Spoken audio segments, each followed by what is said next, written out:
अब सोचो, सारा की मरी हुई गर्भ थी, शी वॉज प्रेग्नेंट इन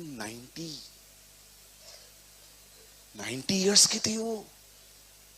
आपको पता है उसे बच्चा हुआ कैसे? एक्चुअली मैं आपको बताऊं हुआ कैसे। आप पढ़ के देखिए, इब्राहिम अबीमेलेक के घर में गया, वहां पर किसी औरत का बच्चा नहीं होता था। जब परमेश्वर ने कहा, जब अबीमेलेक ने कहा मेरे घर की औरतों के लिए प्रार्थना कर, और वो उनके लिए प्रार्थना कर रहा था कि इन्हें बच्चे हो, उधर सारा भी खड़ी थी। वो सेम अनॉइंटिंग जो उनके ऊपर आई थी, वो सेम अनॉइंटिंग सारा के ऊपर भी आई थी। उसके बाद लिखा है वो प्रेग्नेंट हुई। पवित्र शास्त्र की गलत व्याख्या किस प्रकार से करना चाहिए, इसका एक उत्तम उदाहरण सूरज प्रेमानी यहाँ पर पेश करते हैं। बाइबल को ठीक से न पढ़ना और संदर्भ के साथ न पढ़ने का ये परिणाम है।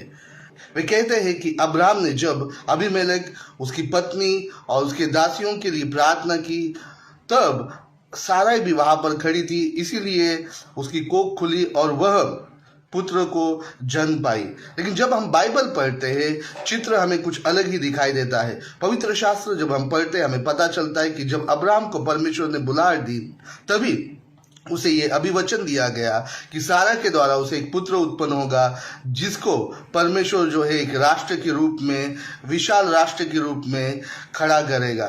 साथ ही साथ जब हम पढ़ते हैं, जब अब्राहम 99 साल का हुआ, तब उसके पास आया और उसे इस बात को उसने बताया। आइए हम पढ़ेंगे उस वचन को, उत्पत्ति 18 अध्याय 14 वचन। क्या यहोवा के लिए कोई काम कठिन है? नियत समय में अर्थात वसंत ऋतु में मैं तेरे पास फिर आऊंगा और सारा के पुत्र उत्पन्न होगा। उसके बाद अब्राहम जो है अबीमेलेक के पास गया, और वहां पर हम पाते हैं कि सारा के कारण उसकी पत्नी और दासियों की जो कोख है बंद हो चुकी थी, और इसीलिए उसने विनती की कि अब्राहम प्रार्थना करे। और उस वचन में हम पढ़ते, तब इब्राहिम ने यहोवा से प्रार्थना की और यहोवा ने अबीमेलेक और उसकी पत्नी और दासियों को चंगा किया और वे जनने लगे। यहाँ पर हम स्पष्ट रीति से देखते हैं कि सारा का यहाँ पर किसी प्रकार का उल्लेख नहीं है कि वह भी उसकी कोख खुली या वो वहां पर खड़ी थी या किस प्रकार से। वचन केवल अबीमेलेक, उसकी पत्नी और उनके दासियों के बारे में ही बातें करता है। और फिर उसके बाद हम 21वें अध्याय में आते हैं और पहले ही वचन में हम पढ़ते हैं, सो यहोवा ने जैसा कहा था, अर्थात जैसे परमेश्वर ने अब्राहम से वादा किया था, वैसा ही सारा की सुधि लेके उसके साथ अपने वचन के अनुसार किया।